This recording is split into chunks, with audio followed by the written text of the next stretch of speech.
Boker Tov, Shavua Tov. Today's breakfast is sponsored by Mr. Albert Alishai. Dilun Ishmat Yitzchak Ben Elisha. Ruach Hashem Tenechenu Began Eden. Everyone's invited to please make brachot over breakfast. Dilun Ishmato Tiskul Mitzvot. Continuing where we left off in the Halachot of Lashon Hara. Last time we spoke, we discussed a Baal Lashon Hara, the three severities of it, that it's equal to the three cardinal sins, worthy of being thrown to the dogs, and someone who's a Baal Lashon Hara acquires others' avirot, horrible and very, very bad things. Now, the third and final category that we'll discuss before we begin the halachot tomorrow, Be'ezrat Hashem, is associating with Baale Lashon Hara, someone who is in their circles and deals with them. He says, one should not live among Baale Lashon Hara, and certainly may not sit with them and listen to them, even if he has no intent of accepting their words. It's a very, very self-explanatory, very straightforward. But the Chafetz Chaim brings down in the halacha that we have to do our best to avoid situations where people around us will speak Lashon Hara. And we'll discuss, God willing, in the future, what happens if you find yourself in a situation. We'll get there eventually. But from the onset, we have to be very mindful to try and avoid and distance ourselves from these crowds. Now, he speaks about two different cases. Number one is in a Kanissa or Bet Midrash, in Shul or Bet Midrash. Similarly, when one is choosing a place to sit in Kanissa or in a Bet Midrash, one should be careful to stay away from Lashon Hara speakers.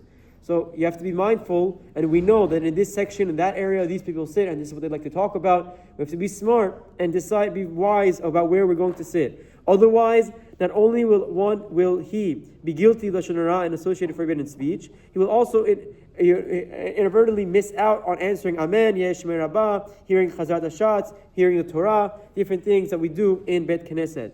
In the case of Torah study, sitting near such people will lead to much bitul Torah. Even when he tries to learn between conversation, he will find himself unable to do so, as the nature of learning Torah, piski, learning it in small portions, that is interrupted. Not to mention the severe punishment for one who turns away from Torah towards idle talk. So obviously, this sounds self-explanatory, but when you mention it and we think about it, we can see ourselves in many different scenarios every day. We have 1,000,001 times to make a decision where we'll do what we'll do.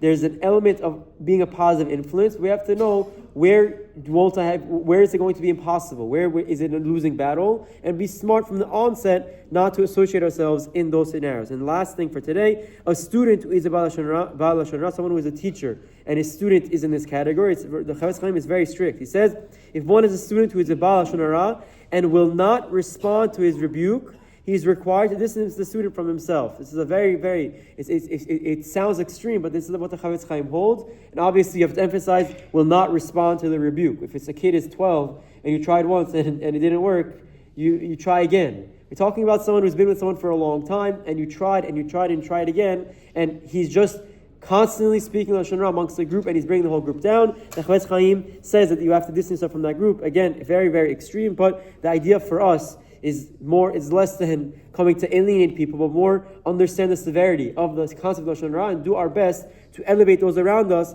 and not fall to their levels. Have a wonderful day, and Chazak u'Baruch.